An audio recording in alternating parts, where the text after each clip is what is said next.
এক্ষুনি এই কাপড়টা খোলো। ইয়ামিনী আমার দিকে তাকাও। এই কি হয়েছে তোমার? হর্ষ, হর্ষ, আমার মনে হয় যে ওর মধ্যে ওই সব আত্মা ঢুকে গিয়েছে। খুলবে না, এই কাপড়টা খুলবে না। আমাদের এটার প্রয়োজন আছে, আর তোমাদের দুজনকেও। যামিনী, যামিনী নিজেকে সামলাও। যামিনী, রাঘব, ইয়ামিনী, ইয়ামিনী তুমি ঠিক আছে তো?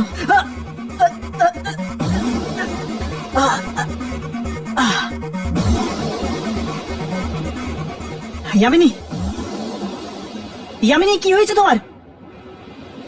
ইয়ামিনী তুমি ঠিক আছে তো? ইয়ামিনী, রাঘব এর কাপড়। যামিনী,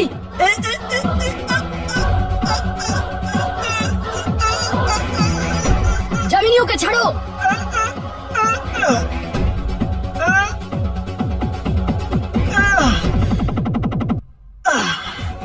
হর্ষ, যামিনী ছাড়ো। যামিনী, যামিনী ছাড়ো। ইয়ামিনী,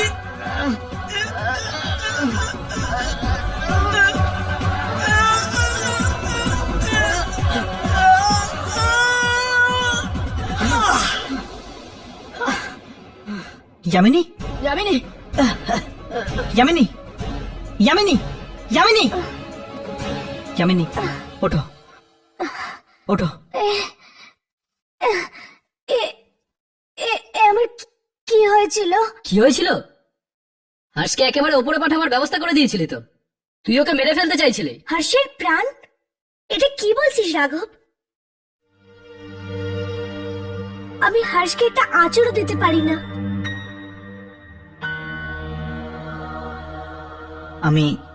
আমি ঠিক আছি ইয়ামিনী, আমার কিছু হয়নি।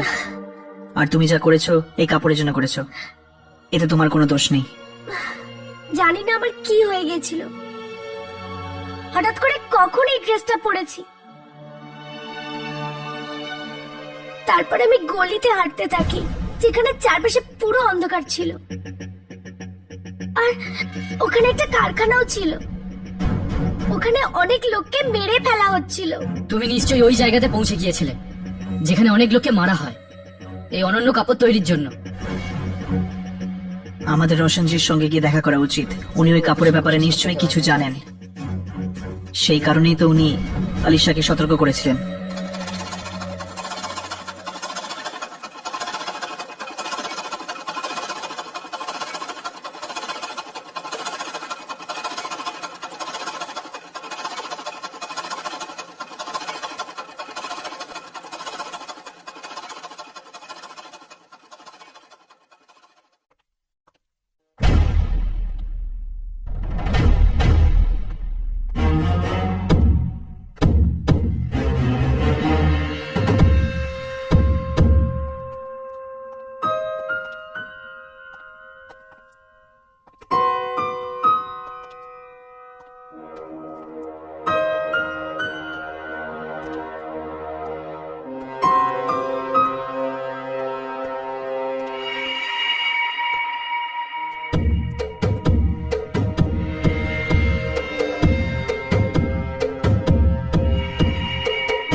এখানে তো কেউই নেই।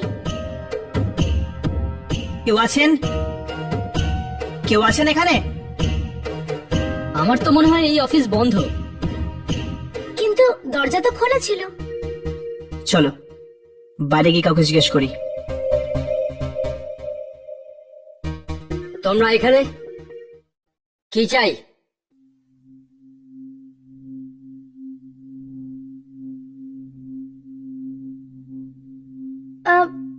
অ্যাকচুয়ালি আমরা আলিশা নেই এখানে, তোমরা যাও, কালকে এসো। আসলে আমরা আলিশার কাছে নয়, আপনার কাছে এসেছি।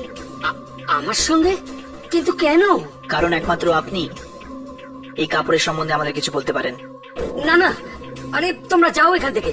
আমি কোনো কাপড় টাপড়ের ব্যাপারে কোনো কথা বলতে চাই না। আলিশা আজকে দেখা করবে না, যাও এখান থেকে।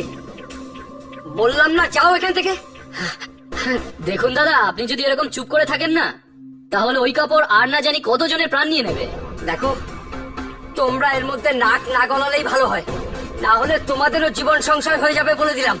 বিপদ নিয়ে খেলা তো আমাদের কাজ। কি?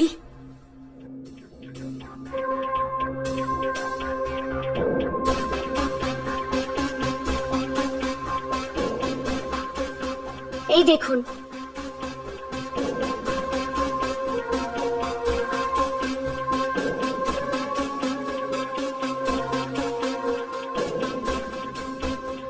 আমি ভুল করে ড্রেস পরেছিলাম আর এই দুজনকে প্রায় মেরেই ফেলেছিলাম। কিন্তু এই ড্রেস তোমার কাছে এলো কি করে? এই ড্রেস কিভাবে আমাদের কাছে এলো আপনি ভুলে যান, কিন্তু আমরা জেনে গেছি যে এই ড্রেস কি দিয়ে তৈরি করা হয়েছে। এটা মানুষের চামড়া আর মাংস দিয়ে তৈরি হয়েছে।